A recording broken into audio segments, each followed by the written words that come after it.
माशाल्लाह देखें, सुभान अल्लाह, कितना प्यारा और कितना ही खूबसूरत कलर आया है इस पर। माशाल्लाह आप इसका स्पंज जो है वो देख सकते हैं कि कितना ही कमाल का इसका जो स्पंज है। बिस्मिल्लाहिर्रहमानिर्रहीम, अस्सलाम वालेकुम। मेरा नाम अली अहमद और आप देख रहे हैं मेरा चैनल अली अहमद फूड वाला।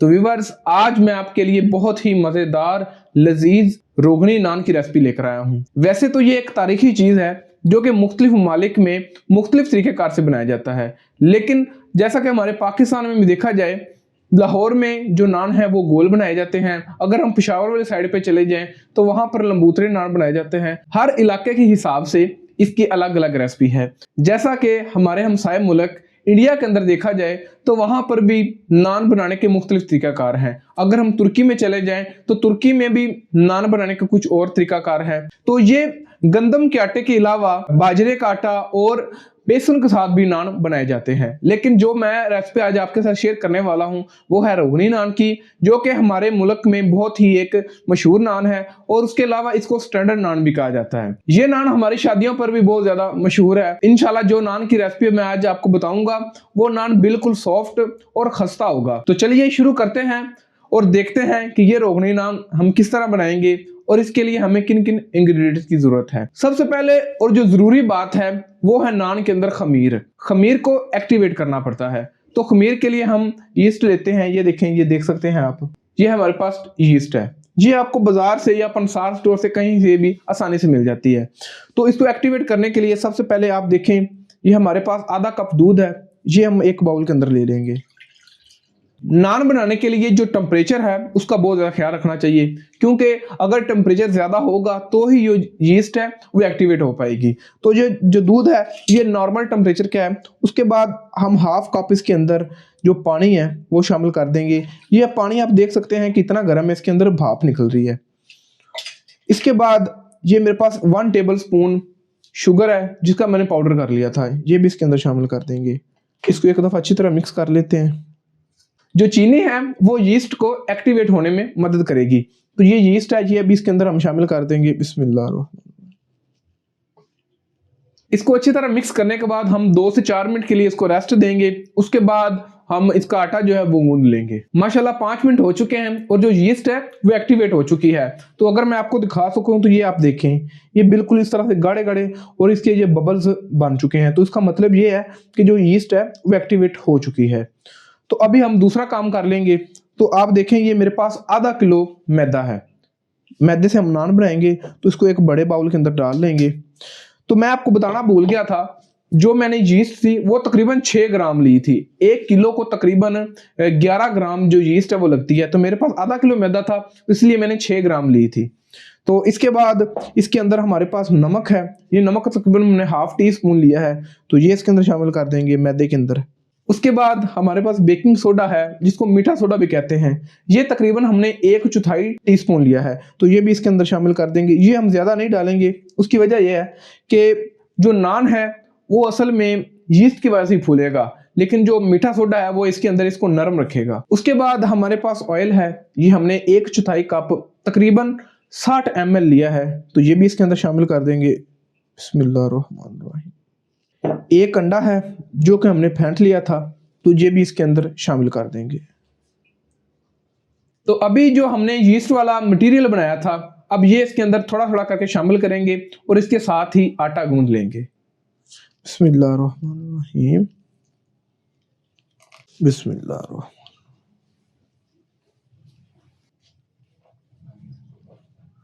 तो माशाल्लाह आप देख सकते हैं आटा हमने गूंद लिया है। तो अभी हम इसको देंगे रेस्ट। तो मेरे पास तो ये प्लास्टिक की शीट है, तो मैं इसके साथ इसको कर दूंगा कवर। तो अगर आपके पास ये ना हो तो आप इसको किचन टॉवल के साथ भी रेस्ट दे सकते हैं। तो इसमें एक चीज़ और भी ऐड होती है, वो है ज़ीरा। तो ज़ीरा बिल्कुल ऑप्शनल है। अगर आपको इसकी खुशबू पसंद है तो आप डाल सकते हैं, अगर आप ना डालना चाहें तो कोई मसला नहीं है। आधा घंटा रेस्ट देंगे तो उसके बाद ये फूल जाएगा। तो फिर मिलते हैं आपसे। तो माशाल्लाह अभी आप देख सकते हैं कि जो हमने आटा रखा था फूलने के लिए वो कितना ज़्यादा फैल चुका है। ये देखें, अभी इसके अंदर काफ़ी ज़्यादा एयर जो है भर चुकी है। तो अभी इसको हम दबा के इसकी जो एक्स्ट्रा एयर है वो निकाल देंगे। ये देखें इस तरह से, तो इसको हम बाहर निकाल लेंगे। ये देखें, तो ये आप देखें कि इसके अंदर जो स्पंज है ना वो बन चुका है। तो अभी इसके हम तकरीबन 4 पेड़े जो हैं वो कर लेंगे। जो आटा हमने गूंदा था उसका कुल वजन 800 ग्राम हुआ था, तो अभी मैंने 200 ग्राम के लिहाज से 4 पेड़े जो हैं बना लिए हैं। तो अभी आप पेड़ा देख सकते हैं। तो मैं इसको मीडियम साइज के जो नान बना रहा हूँ, अगर आप इसे बड़ा नान चाहें तो इससे बड़ा पेड़ा भी कर सकते हैं। तो अभी इसको हम अच्छी तरीके से बेल लेंगे। तो जो पेड़ा है वो हमने बेल लिया है। तो यहाँ पर जो कमर्शियल लेवल पर काम किया जाता है वो तो ये है कि इसके लिए एक स्टैंप होती है जो इसके ऊपर दबा दी जाती है, तो इसके अंदर वो बहुत ही प्यारा टेक्सचर बन जाता है। उससे ये होता है कि नान जो है वो फटता नहीं है, वो बहुत ज़्यादा फूलता नहीं है। तो अभी हमारे पास नहीं है, अक्सर घरों में नहीं होता।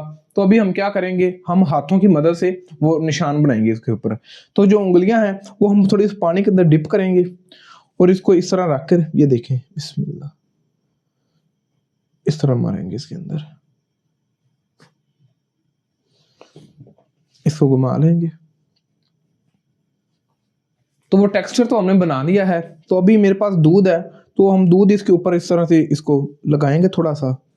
इससे ये होगा कि एक तो उसका बहुत ही प्यारा कलर आएगा, और इसके अलावा जो हमने इसके ऊपर कलवंजी लगानी है वो आसानी से चिपक जाएगी इसके साथ। दूध लगाने के बाद इसके ऊपर जो कलवंजी है वो हम हल्की हल्की इस तरह छिड़क देंगे, बहुत ज़्यादा नहीं लगाएंगे। आप इसकी जगह पर तिल भी लगा सकते हैं, या हरा धनिया जो है वो भी लोग लगाते हैं।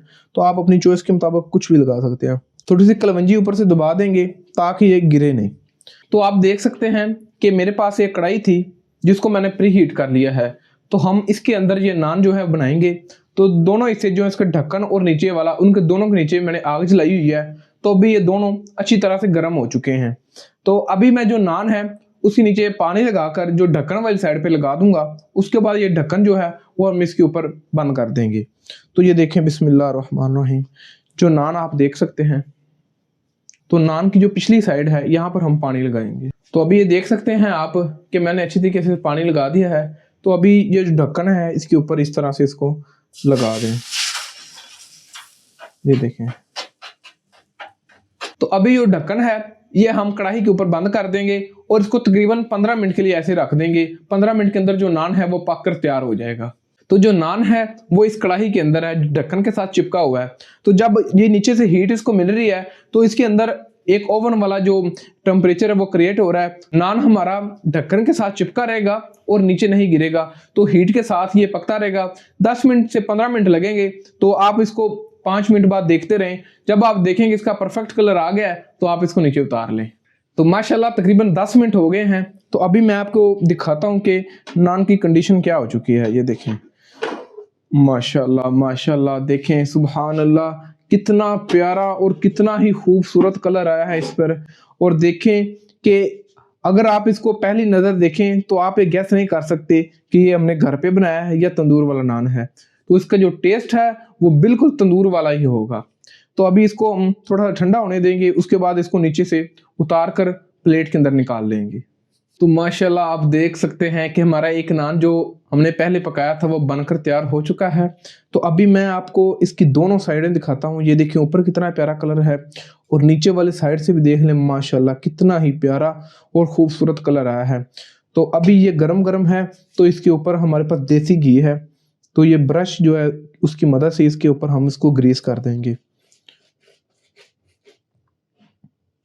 तो अगर आप इसका असली टेस्ट देखना चाहते हैं तो आप इसको तकरीबन 10 मिनट की रेस्ट दें, उसके बाद इसको खाएं। गरम गरम खाएंगे तो आपको मज़ा नहीं आएगा। तो नान को रखे हुए तकरीबन 5 से 10 मिनट हो चुके हैं। अब ये थोड़ा सा ठंडा हो गया है। इसके ऊपर जो हमने देसी घी लगाया था तो उसके बहुत ही प्यारी खुशबू भी आ रही है।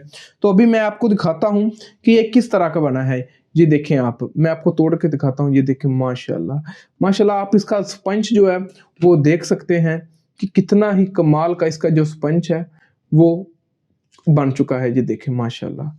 और ये इसका कलर भी आप देखें और अंदर से ये देखें ये कितना सॉफ्ट है, ये आप देख सकते हैं। तो चलिए ज़रा इसको टेस्ट करके देखते हैं कि ये किस तरह का बना है। बिस्मिल्लाह रहमान रहीम।